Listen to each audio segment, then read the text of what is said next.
3000 acre விவசாய நிலத்தை வந்து அழிக்க போகிறாங்க.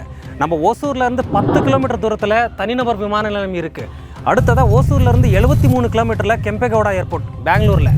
இதுக்கு அடுத்ததான் 129 கிலோமீட்டரில் சேலத்தில் ஏர்போர்ட் இருக்குது. எல்லா ஏர்போர்ட்டுக்கும் நேஷ்னல் ஹைவேவே இருக்குது.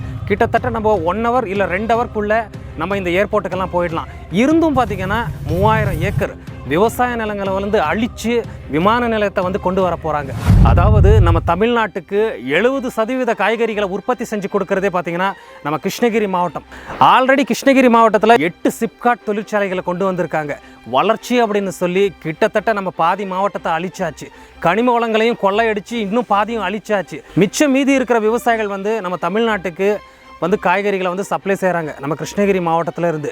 இதுக்கு அடுத்ததாக இப்போ ஏர்போர்ட் அப்படின்னு சொல்லி அமைச்சாங்கன்னா நம்ம ஓசூர் பக்கத்தில் 12 கிராமங்கள், அதாவது விவசாய குடும்பங்கள், இதன் மூலமாக 3000 ஏக்கர் விவசாய நிலங்களை கையகப்படுத்தி அவங்க வந்து ஏர்போர்ட் அமைச்சாங்கன்னா கண்டிப்பாக நம்ம தமிழ்நாடு காய்கறிகளுக்காக அடுத்த ஸ்டேட்டில் போய் பிச்சை எடுக்கணும். ஆல்ரெடி பார்த்திங்கன்னா தண்ணிக்கே போய் நம்ம பிச்சை எடுக்கிறோம். அடிக்கடி நம்ம உரிமைன்னு சொல்கிறோம், அதை வந்து அவங்க கேவலமாக பார்க்குறாங்க.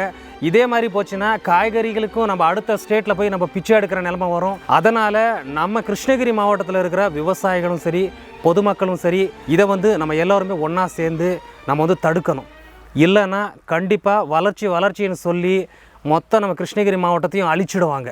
விவசாயத்தில் நமக்கு லாபம் இல்லைனாலும் கூட விவசாயம் வந்து நம்மளோட உயிர் மூச்சு. விவசாயம் தான் நம்மளோட அடையாளம் அப்படின்னு சொல்லி நம்ம அதை விடாமல் செஞ்சிட்ருக்கோம். நாம் வந்து அரசாங்கத்துக்கு எந்த ஒரு தொந்தரவோ எந்த ஒரு விவசாயம் கொடுத்ததில்லை. ஆனால் அரசாங்கம் வந்து விவசாய நிலங்களை அழிக்கிறாங்க, கனிம வளங்களை கொள்ளடிக்கிறாங்க. எங்கிருந்தோ வர கார்ப்பரேட் நிறுவனங்களுக்கு இங்கே சிப்காட் அமைச்சு கொடுத்து அவங்க வாழ்வாதாரத்தை உயர்த்துறாங்களே தவிர விவசாயிகளோட வாழ்வாதாரத்தை உயர்த்த அரசாங்கம் எந்த ஒரு நடவடிக்கையும் எடுக்கலை.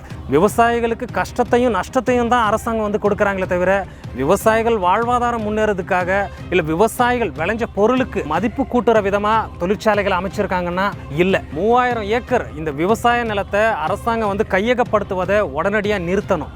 இல்லைன்னா நம்ம தமிழக விவசாயிகள் பாதுகாப்பு சங்கம் சார்பாக நாங்கள் பெரிய போராட்டத்தை நடத்துவோம். நம்ம தமிழ்நாட்டில் நம்ம விவசாயிகள்லாம் நம்ம ஒருங்கிணைஞ்சு இருந்தோன்னா நம்ம விவசாய நிலத்தை வந்து அபகரிக்க அரசாங்கம் இல்லை, எவனாலையுமே முடியாது.